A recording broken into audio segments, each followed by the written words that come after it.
Tala Fou i le vaenga mua le nei o Tala Fou mai Wellington e le siufonga o le lo mua.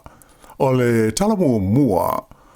O le ua whailo mai i a vaenga o New Zealand o lo au pito i malosi ai le pepesi o le mai o le talevivini po le whooping cough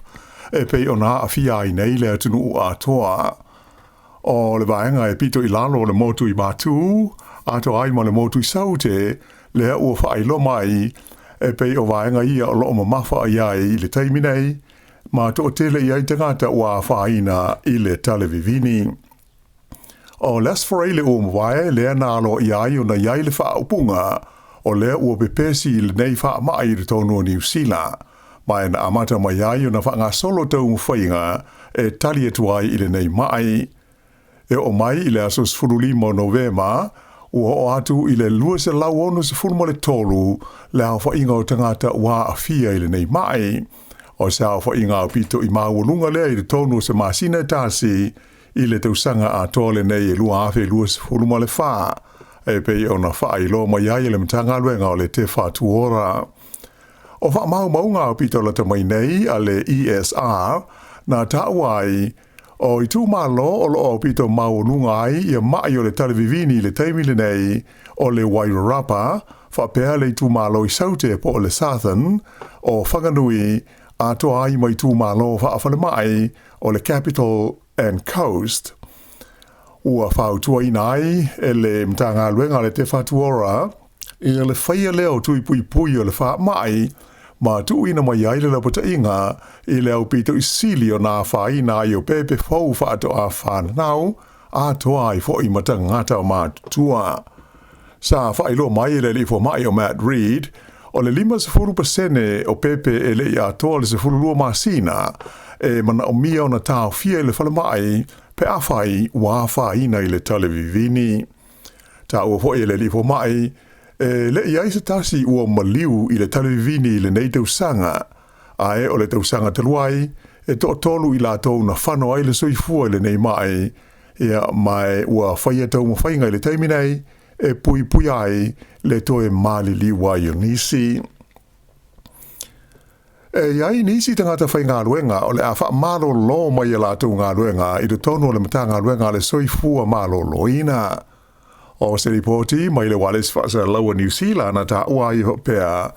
O le aso ngofua ana nafi, le ana whaailoa atua i tangata o lo ngā lulue i le vaenga o fesota inga whaate kono losi po o le IT department,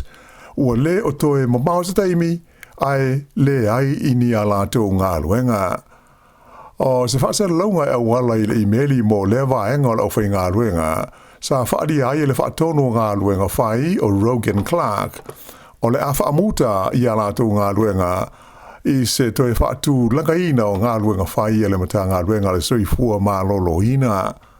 Nei e tā wai o le au ililinga o le nei fuafuanga o le atu inane i le au whai ngā luenga a toa o mea tau whisota inga. Le vaenga leta ua o le Data and Digital Team i se lātou whailo inga e whaia i la surululu a tae ao. Nā ta ua hoi e le mtanga luenga i se pepo o whaamtalanga e amata i le vai aso le nei le whaatino ina o swinga e pei o na mana o mia mo nisi vaenga o le nei matanga luenga te lea le malo. Ua whailo mai hoi e iuni so o whaatasi e tangata whai ngā luenga ale soifua malolo ina. O ke topa le sa whaalia ai le te whatuora e mana o mia le whaasaoina o seisi vai ngā tupe e o atu i le se lau miliona tā la mai ana ngā ruenga tau whisota inga whaate kono losi. O ke topa hoi le sa talia ai le mata ngā ruenga le soifua maloloina i le siri atu i le whaase lau o tālu sanga mai tangata whai ngā ruenga ua fia malolo i lo lātou lava loto malie po o le voluntary redundancy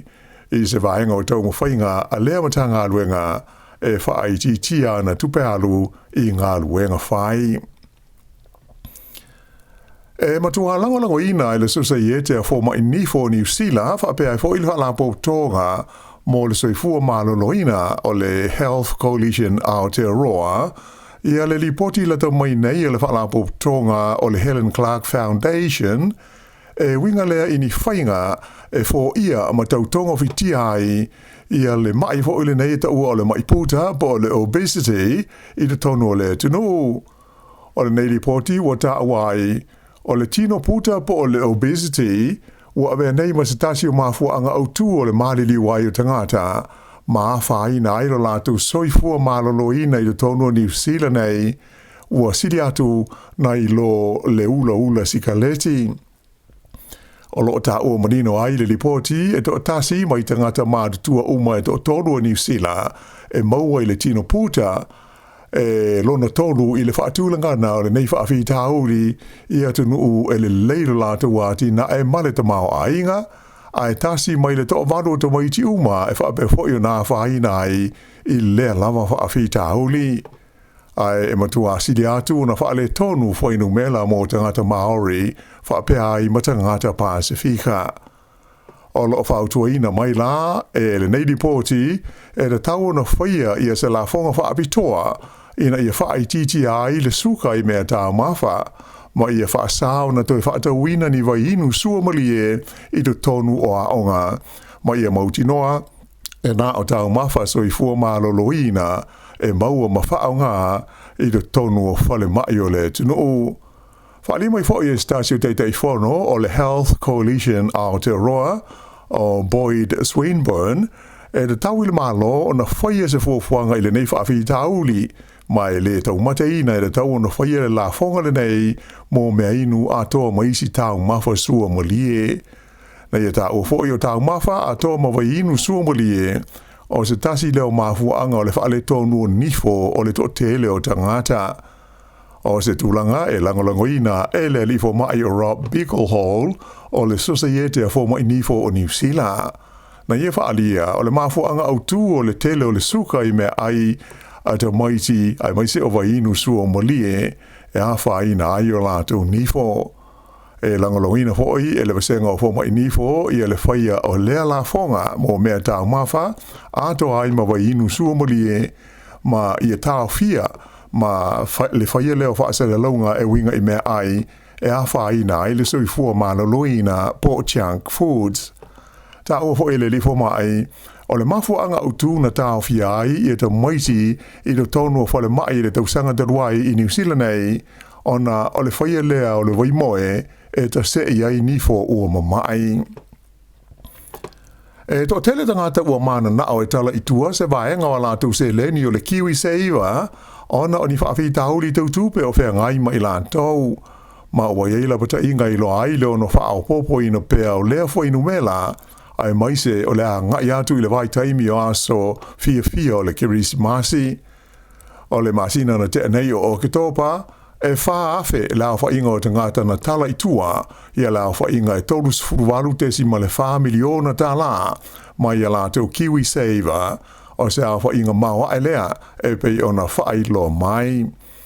O whainu melanei mai le ofisa o le tausi mawaenga po le Public Trust mo le lua teusanga o mawai atu nei ua atangia i le teimi nei o le o tūla i mai foi le masina le nei o Novema o se tasi o teimi pisi mo tālu sanga mai tangata e fia mo o mia se veso soani mai le kiwi saver ona o whainga tāma whaafi tāuli tautupe o a fia i lātou. Whaali mai whape o le to tele lawa o tangata nei e moni o lātou mawhatianga o whea ngai ai. Ona e mana o mia le tu ina atu o whaamauninga o le tu ainga o whaalawelawe ma whaale tonu o whea ngai mai lātou i le nei taimi o le tau sanga. E pei ona sila fia ma whai e tangata o na tāna sanga i le whasosani le nei mai le kiwi saver pe a whea ngai ma whaafi tauli i le tutongi ina o ni pili a maise mo ni pili o whale mai ma ngase a toa fo i ma le whaatawina o tūlanga ma mea e masani mo le tausinga pe a whai ua whaale tonu ia a toa fo i ma le whaatawina i o se ta wale aluai i le ngā luenga ai i le mawhai o na tala i tua e tutongi aini ai Tala Fou. Ua whailo mai le manao o le ofisa o suenga whaapitoa i mata upu whaale awa onga le Education Review Office po le ERO ina ia toe sanga lauri liwina mo toe ilo ina atili ia le vaenga mua po le Level 1 o le suenga o le NCEA lea na whaatua a mātau na whaau ngā i le tausanga le nei. O se ripoti mai le ERO na tau ai, e da tau na toe sila tili, ma toe whaia seisi ngā ruenga tele i le vaenga mua leo le suenga o le NCEA, mai o loola pata ia mai e fo i le ripoti, a tonu, pe ele lei fo i o na taatia loa e aua le toi iai i le vaenga mua le nei o le suenga, o loo whaau ngā moa o ngā umai le tonu o New Zealand. O loo wha mawhaina mai e le ERO i lana ripoti, o le vaenga mua o le NCEA e le tāla whea ngai, mai o whautuanga mo ni swinga e le tau na whaia iai e taua ma ta tau na wha tino. O le vaenga mua lea po le level 1 o le NCEA e ese ma ta upu ma le wha tino ina e a onga. O lona winga e ese aile ngā luenga e mo mia o na whaia e tamaiti ma ese ai fo i malea vanoa e pasi ai i la tau. O lo ta ua fo i le lipoti le nei, o le tele lava wa onga na o la tau whaalia i le ERO, o tongi po o maka e pasi ai le level 1, e le o se fua le leilea e a tangia ai le ngā luenga sa whea ngai matamaiti i le whaatino ina o se mata upu. Whailo ma iai le whaurulunga o suenga a le ERO o Ruth Shinoda, e mana omia ia seisi ngā luenga tele whaia i le vaenga le nei o le NCEA, mai fōringa mai e te tau, o na whaia whaatasi neisa i lilinga i au fia umai, i a level se tolu o le suenga o le NCEA. O le a whaatala noa ina i se tūlanga whalawai tele, e le pūlenga o le ai o Dunedin, i a lana fuafuanga, e whaatau ese i nā atu se tasi o whale, e tā ua i le tala whaasirol pito o lea hoi ai o le tunu. O le whale le nei le numela lua tol tasi Stewart Street, na iai i a le Fortune Theatre i tūsanga i tele, ai na amata mai le tūsanga lua awhes fuma le valu o na tūfua, ai o lo alu wai le tupe tūsa e se lau luas fulu lua awhe tā lai le tūsanga le pūlenga o Dunedin mo lona tausinga. O lo puipuia le nei whale i lalo o le vaenga mua o whale e tā ua i le tala whaasolopito le tunu, pe ta ai e ai vaenga ua whaaleanga ina i te tonu, ona o le suawai ua sao iai, ma ua ave se ai se vaenga o lo papa o le fola, ai whaape ai ma se vaenga o le puipui. Se li poti na sao nia e tusa o le whale le nei, na talanoina i le fontanga ale pūlenga i la songa fua nafi, mai na ta wai whapea o le nei whale tele, e le o toi maua mai ai se tupe a le council, mai mo mia se vaenga tupe tele whaale le iai, ina ia toi maua lona tūranga le lei, e ma whai o na toi whao ngai nai. O le whai unga la le pūlenga o Dunedin, e le tau na sa ili se whina ngalo o le lautele o le tunuu i lea fo i tua New Zealand, pe e ta tau o na whaatau atu le whale pe le ai. I se tala mai le Pasifika, ua whailoa mai le ofisa o le whonga whatalai o le Parlemene o Tonga, le tau nuu atu i ai o se whaalinga aloa ia, e winga lea i le fuafuanga, e whaatuina se lafo o le whaatuatua ina o le Parlemia o le tunuu o huka kawa meili kusia o si o valeni. O se whamtalanga tustusia mai le whailu tusi o le Parlemene i Tonga, i le asonga fuana na fina ta wai, e whapeo lasto na i taruai, luas futolu o Novema, lea na tui nā tuai i le whaalinga le nei, mai le li whai pule le tūmalo tonga tapu lima o aisake eke, mai o langalangoina e isi whai pule e toa iwa o le Parlemene. O le Parlemene o Tonga e luas fuluono la whai o na sui whai pule, e toa se fulufitu e filifilia e la au palota, a e toa iwa e filifilia e no pele. A whai o le atau au ina le Parlemene le nei lafo, o lona winga, ua lua ai la whai o lafo o le whaatua ina ua whai e whaasanga i le Parlemia o le tunu o lo tūne i le foe, le li whai pule, e le li whai pule de nei o Dr. Aisake Eke. O lafo mua, sa whaasanga i le Parlemia, i le tausanga na tenei na ta whea, e toa se fulu whawhai pule na te te i ai se fulu tasi na o lātou lango ina. I Peletania, ua te ena ai e le Parlemia o le tunuu ia Keir Starmer, ia le manao le au palota, ina ia toi whaia seisi whai ngā palota fau, e ui ina sili atu i le 2 miliona, la wha ingo tangata ua saini ai i se talo sanga e wha taua naui nai le whaia leo se pālo te fau. Ta ua mai e le li pālemia, o wha ai unga whainga tā o au fia i le talo le tupe a le whainga mālo, le ua māfua ai una le fia i e tangata i a te ia. I se talanoanga ma le ITV lana polo kalame o le tae ao, na whaali ai le li pālemia se Keith Sāmoa, o le talo sanga e pei ona wha ai lo mai, o se wha manatu tā ua lea mo ia, e winga, i le to tele o tangata i le i pānota mo le pātia le leiba, lea e taita ia nei le whainga mālo, ia mai le o se mea lea e wha te ia ai o ia, na ia wha mawhaina fōi, e le o le whainga lea o whainga mālo a pere tānia, o lo o ia mautino fōi, e to tele tangata e le i mana na o e tu lai mai o ia ma le pātia le leiba, i le taita inga o le whainga mālo, e pei ona iei nei, ai o lo ave le lātou wha amumua, e le whaia o whaai unga tāla whea ngai mō tangata uma i aso ta itasi. O le tāla sanga le neina tu uina i lunga o le upenga o so ta inga le pālemene e le li i swafa ia Michael Westwood o lo o whaai tio ina i le pālemia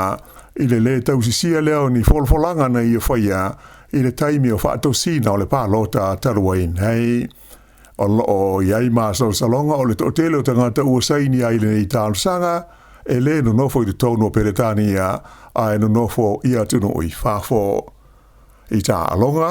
ua whaasā i le olanga atoa e le pūlenga o le tālonga ti e wila a au se tālia, i e le li ti e wila e ngoi a Matthew Richardson, le ana maua na pina siriva i tālonga lata mai nei le Olimpeka i whalani. O le asanga fua nafi na whailo mai e le nei whaaiunga a le whaarapuptonga le nei o le o cycle, e whaasanga i le tau le lea le nei e luas fulima tausanga le matua, e na ua uma se suenga na whaia, e tusa o lona tau mawhai, e alu ese mai le au taalo a Australia, a e whaatasi atu i le au te wila peretania, a o iai i whalani mō tā longa a le Olimpeka. Ia, o le whaaiunga na nāle nei vāenga mumua o Tala Fou.